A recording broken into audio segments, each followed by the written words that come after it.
નમસ્કાર મિત્રો, tour tracker ચેનલમાં આપનું હાર્દિક સ્વાગત છે। મિત્રો, આજે આપણે પહોંચી ગયા છીએ જુગ પહેલાંની જોગણીમાં જોગમાયાના દર્શને। આ મંદિર આવેલું છે મહેસાણા જિલ્લાના પાલોદર ગામે, જે આવેલું છે મહેસાણાથી માત્ર 5 કિલોમીટરના અંતરે। આ મંદિર જે જુગ પહેલાંની જોગણી કહેવાય છે કે જે સતયુગ, દ્વાપરયુગ, ત્રેતાયુગ અને કળિયુગમાં પણ આજે પણ હાજરા હાજર છે માં જોગમાયા। તો ચાલો મિત્રો, માં જોગમાયાના દર્શન કરીએ અને માતાજીના મંદિરનો સંપૂર્ણ ઇતિહાસ જાણીએ।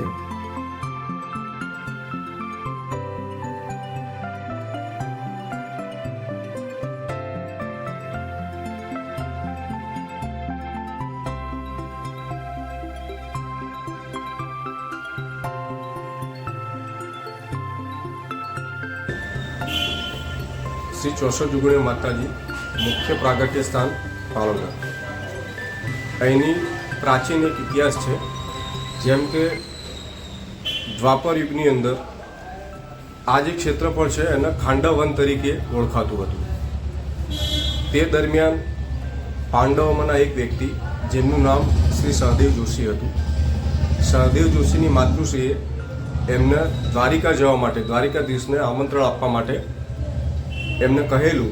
એ દરમિયાન આજનું જે આપણું દિલ્હી છે એ આપણું હસ્તિનાપુર કહેવાતું, અને હસ્તિનાપુરથી દ્વારિકા જવા માટે સહદેવ જોશીને આ એમના માટે શોર્ટકટ હતો।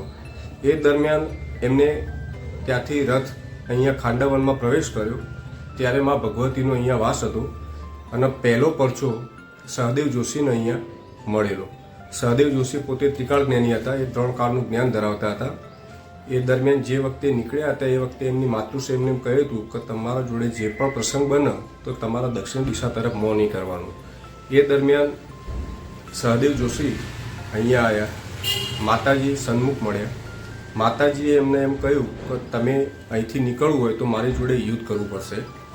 એ દરમિયાન એમને યુદ્ધ આરંભ્યું, અને યુદ્ધના અંદર એ પરાસ્ત થતાં એમનું મોં દક્ષિણ દિશા તરફ થયું, અને એ પરાસ્ત થઈ ગયા અને માતાજીને નતમસ્તક થઈ ગયા। એ વખતે મા ભગવતી શ્રી 64 જોગણીઓના સ્વરૂપ એમના રથના ફરતે થઈ ગયા। 64 રૂપ જોયા અને સહદેવ ધન્ય થઈ ગયા। એ દરમિયાન એ વરદાન મળ્યું, અને પછી એ રહ્યા દ્વારિકા જવા માટે નીકળ્યા, અને દ્વારિકા શ્રી કૃષ્ણ ભગવાનને આમંત્રણ આપ્યું, અને કૃષ્ણ ભગવાનને સાથે લઈ અને પછી એ રહ્યા હસ્તિનાપુર તરફ વળ્યા। શ્રી 64 જોગણીઓ માતાજીનો આવો ઇતિહાસ, અહીંયા એવી દંતકથા છે। પાલોદર ગામની અંદર ખાંડવન પછી પીલુચા નગરી બની, અને પીલુચા નગરી ભંગાઈ અને પછી પાલોદર ગામની સ્થાપના થઈ। શ્રી 64 જોગણીઓ માતાજીના અહીંયા આ એક મુખ્ય સ્થાનક છે। બીજું શ્રી મલાઈ માતાનું મંદિર છે, અને ત્રીજું શ્રી મહાકાળી માતાનું મંદિર છે। ફાગણ વદ પાંચમના દિવસે અહીંયા પ્રાગટ્ય ઉત્સવ મનાવવામાં આવ્યો છે। ફાગણ વદ 11ના દિવસે વર્ષ ફળ સુકન જોવામાં આવે છે, અને ફાગણ વદ 12ના દિવસે શ્રી મહાકાળી માની સળગતી સગડીઓના દિવ્ય દર્શન થાય છે। આખા વર્ષમાં આ 3 પ્રસંગ અહીંયા ભવ્ય રીતે ઉજવવામાં આવે છે, અને લાખોની સંખ્યામાં માઈ ભક્તો અહીંયા આવે છે। શ્રી 64 જોગણીઓ માત કી જય છે।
મિત્રો, જોગણીમાના મંદિરની બિલકુલ પાસે શ્રી મલાઈ માતાજીનું મંદિર આવેલું છે।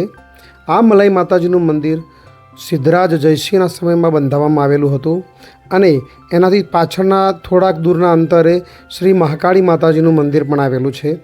કહેવાય છે કે આ ત્રણેય દેવીઓના મંદિર પાલોદર ગામના મૂળ મંદિરો છે અને દરેક પ્રસંગે અહીંયા આવતા લોકો આ 3 મંદિરની મુલાકાત લેતા હોય છે. તો મિત્રો આપ પણ જ્યારે પાલોદર ગામે જાઓ ત્યારે આ 3 મંદિરના દર્શન કરી પાવન થાવ. જય માં જોગમાયા.